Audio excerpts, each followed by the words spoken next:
I am a fifth generation master plumber. I was blessed to grow up in the trades from a young age.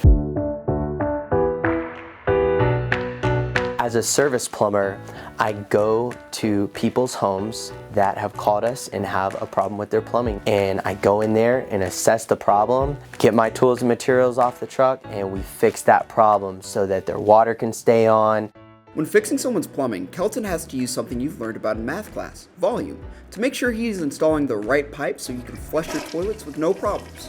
One of the things that I love about being a service plumber is the other fantastic tradesmen that I get to interact with. We have to work hand in hand with electricians, HVAC experts, concrete cutting experts. You get to work with your hands. You get to meet new people and interact with new people on a consistent basis.